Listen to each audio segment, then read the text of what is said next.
जय भोलेनाथ। आज रसपान कीजिए शिव महापुराण कथा में आगे के वृत्तांत का।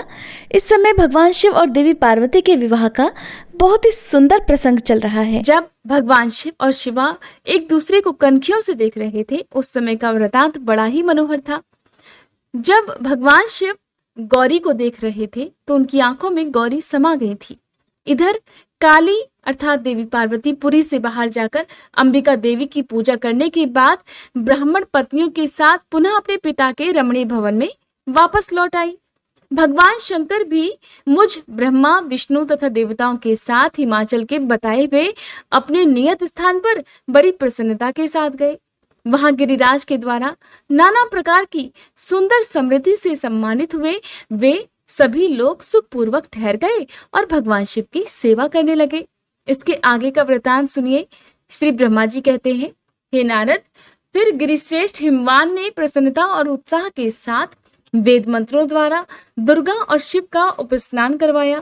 फिर गिरिराज की प्रार्थना से श्री विष्णु आदि देवता तथा मुनि कौतूहल पूर्वक उनके घर के भीतर गए।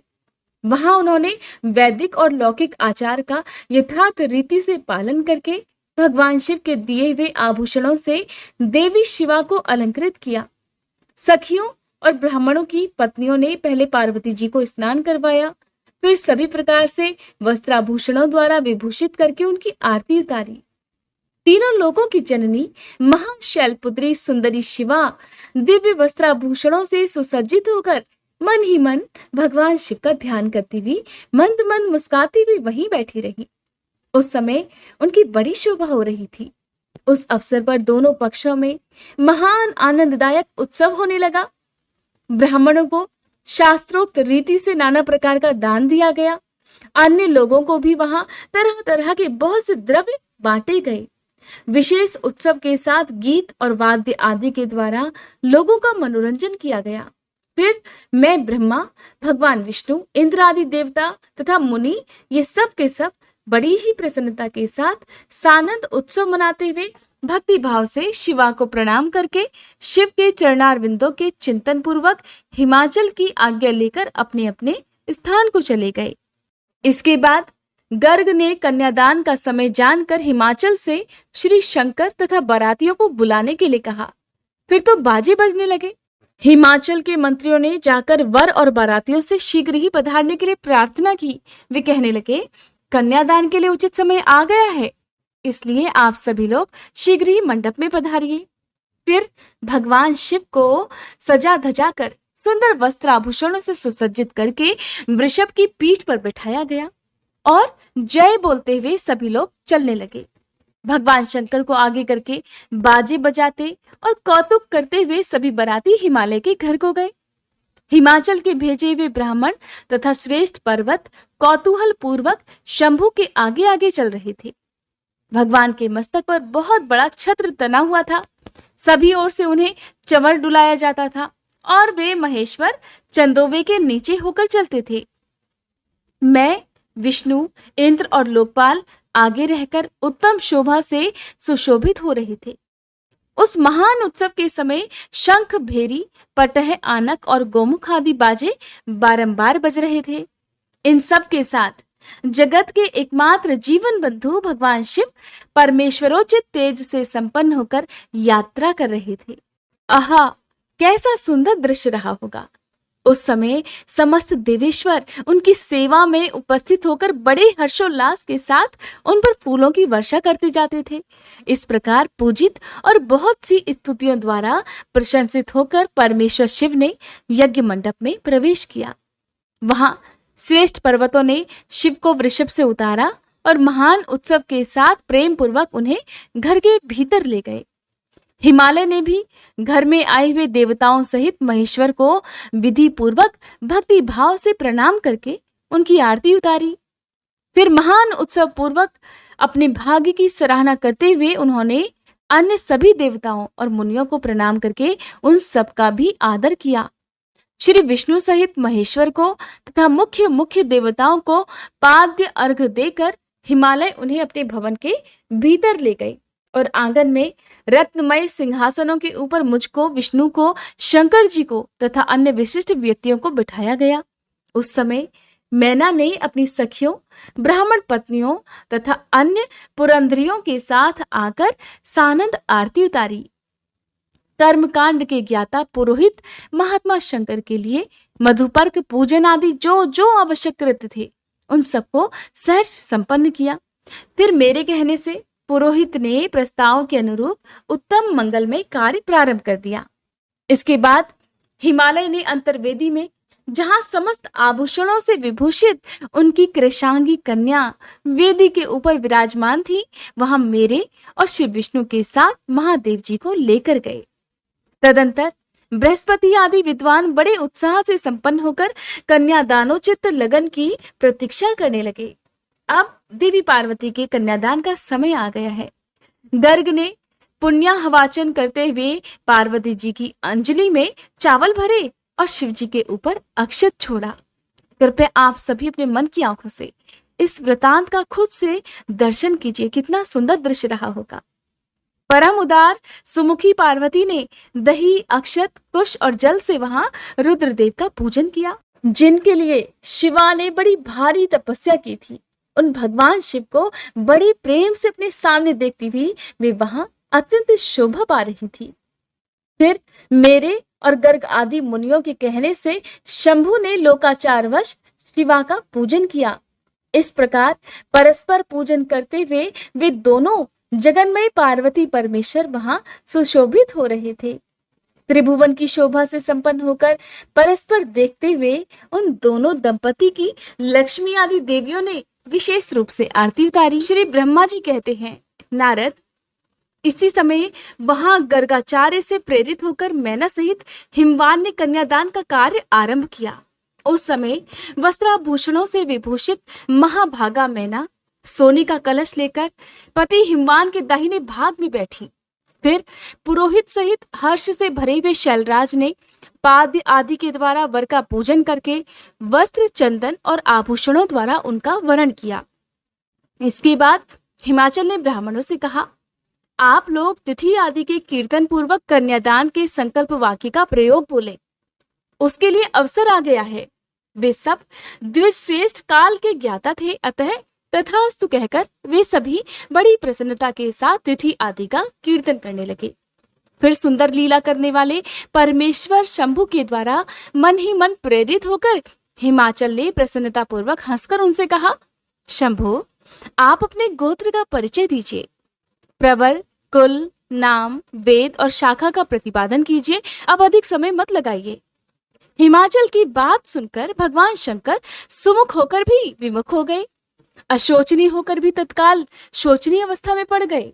उस समय श्रेष्ठ देवताओं, मुनियों, गंधर्वों, यक्षों और सिद्धों ने देखा कि भगवान शिव के मुख से कोई उत्तर नहीं निकल रहा है। नारद, ये देखकर तुम हंसने लगे और महेश्वर का मन ही मन स्मरण करके गिरिराज से इस प्रकार बोले। तब नारद ने कहा, पर्वतराज, तुम मूढ़ता के वशीभूत होकर कुछ भी नहीं जानते। महेश्वर से क्या कहना चाहिए और क्या नहीं, इसका तुम्हें पता नहीं है। वास्तव में तुम बड़े बहिर्मुख हो। तुमने इस समय साक्षात हर से उनका गोत्र पूछा है और उसे बताने के लिए उन्हें प्रेरित भी किया है। तुम्हारी ये बात तो अत्यंत उपहासजनक है पर्वतराज। इनके गोत्र, कुल और नाम को तो विष्णु और ब्रह्मा आदि भी नहीं जानते, फिर दूसरों की तो बात ही क्या कहने। शैलराज, जिनके एक दिन में करोड़ों ब्रह्माओं का लय होता है, उन्हीं भगवान शंकर को तुमने आज काली के तपोबल से प्रत्यक्ष देखा है। इनका कोई रूप नहीं है। ये प्रकृति से परे निर्गुण परब्रह्म परमात्मा है, निराकार, निर्विकार, मायाधीश और परात्पर है। गोत्र, कुल और नाम से रहित स्वतंत्र परमेश्वर है। साथ ही अपने भक्तों के प्रति बड़े दयालु हैं। भक्तों की इच्छा से ही ये निर्गुण से सगुण हो जाते हैं। निराकार होते हुए भी सुंदर शरीर धारण कर लेते हैं और अनाम होकर भी बहुत से नाम वाले हो जाते हैं। ये गोत्रहीन होकर भी उत्तम गोत्र वाले हैं, कुलहीन होकर भी कुलीन हैं। पार्वती की तपस्या से ही ये आज तुम्हारे जामाता बन गए हैं, इसमें संशय नहीं है। गिरिश्रेष्ठ, इन लीला विहारी परमेश्वर ने चराचर जगत को मोह में डाल रखा है। कोई कितना ही बुद्धिमान क्यों ना हो, वह भगवान शिव को कभी भी अच्छी तरह से नहीं जानता। ब्रह्मा जी कहते हैं, मुने, ऐसा कहकर शिव की इच्छा से कार्य करने वाले तुम ज्ञानी देवर्षि ने शैलराज को अपनी वाणी से हर्ष प्रदान करते हुए फिर से इस प्रकार उत्तर दिया। नारद बोले, नारायण नारायण। शिवा को जन्म देने वाले तात महाशैल, मेरी बात सुनो और उसे सुनकर अपनी पुत्री शंकर जी के हाथों में दे दो। लीला पूर्वक रूप धारण करने वाले सगुण महेश्वर का गोत्र और कुल केवल नाद ही है, इस बात को अच्छी तरह समझ लो। शिव नादमय है और नाद शिवमय है, ये सर्वथा सच्ची बात है। नाद और शिव, इन दोनों में कोई अंतर नहीं। शैलेंद्र, सृष्टि के समय सबसे पहले लीला के लिए सगुण रूप धारण करने वाले शिव से नाद ही प्रकट हुआ था, अतः वे सबसे उत्कृष्ट है। हिमालय, इसलिए मन ही मन सर्वेश्वर शंकर के द्वारा प्रेरित होकर मैंने आज अभी वीणा बजाना भी आरंभ कर दिया था। ब्रह्मा जी कहते हैं, मुने, तुम्हारी ये बात सुनकर गिरिराज हिमालय को संतोष प्राप्त हुआ और उनके मन का सारा विस्मय जाता रहा। फिर श्री विष्णु आदि देवता तथा मुनि सब के सब विस्मय रहित होकर नारद को साधुवाद देने लगे। महेश्वर की गंभीरता जानकर सभी विद्वान आश्चर्यचकित होकर बड़ी प्रसन्नता के साथ परस्पर बोले, अहो, जिनकी आज्ञा से इस विशाल जगत का प्राकट्य हुआ है, जो परात्पर आत्मबोध स्वरूप स्वतंत्र लीला करने वाले तथा उत्तम भाव से ही जानने योग्य हैं, उन त्रिलोकनाथ भगवान शंभु का आज हम लोगों ने भली भांति दर्शन किया है। फिर हिमालय ने विधि के द्वारा प्रेरित होकर भगवान शिव को अपनी कन्या का दान कर दिया। कन्या देते समय इस प्रकार वे कहने लगे, इमाम कन्याम तुभ्यम हम ददामी परमेश्वर, भार्यार्थम परिग्रहणेश्वम प्रसीद सकलेश्वर। परमेश्वर, मैं अपनी ये कन्या आपको देता हूँ, आप इसे अपनी पत्नी बनाने के लिए ग्रहण कीजिए। हे सर्वेश्वर, इस कन्यादान से आप संतुष्ट होइए।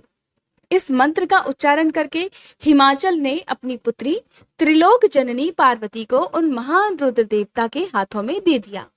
इस प्रकार शिवा का हाथ शिव के हाथ में रखकर शैलराज बड़े ही प्रसन्न हुए। उस समय वे अपने मनोरथ के महासागर को पार कर गए थे।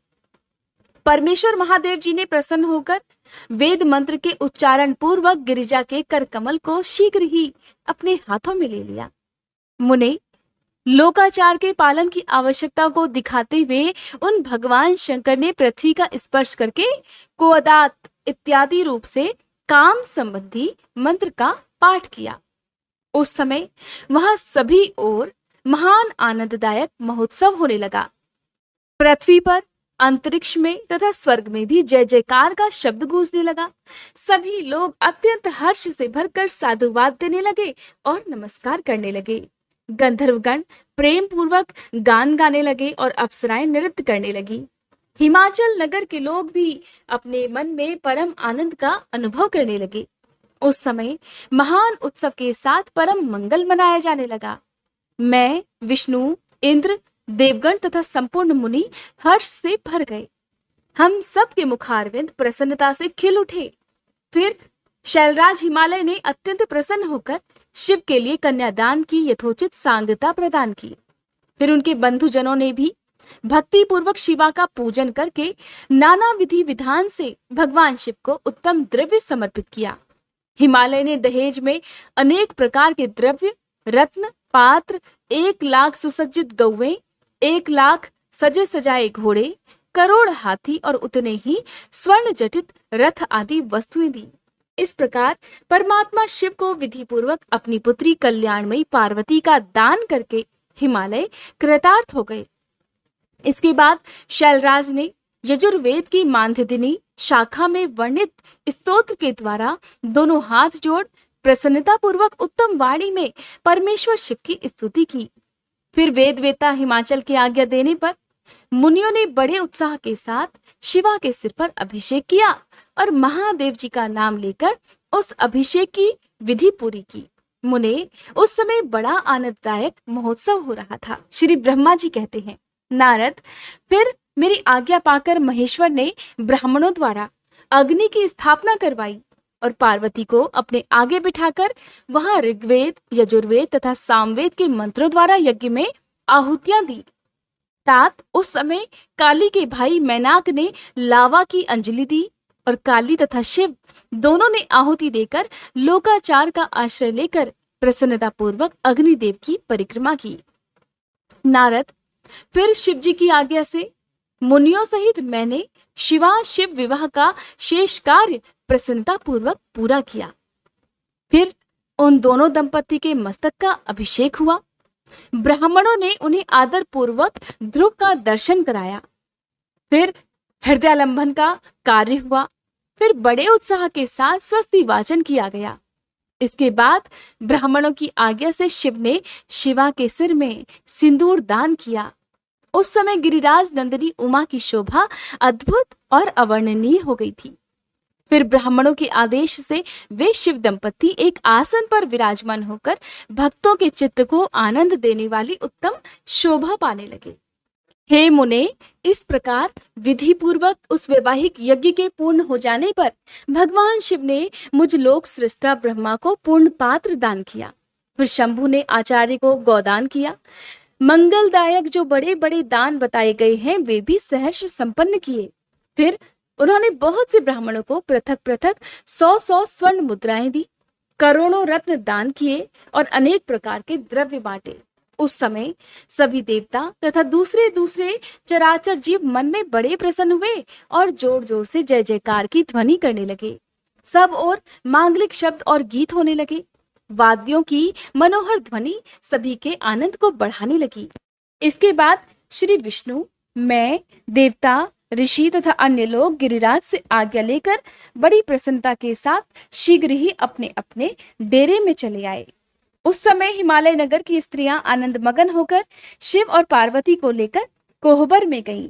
उन सब ने वहां आदर पूर्वक वर वधू से लोकाचार का संपादन करवाया। उस समय सब और परमानंददायक महान उत्सव छा रहा था।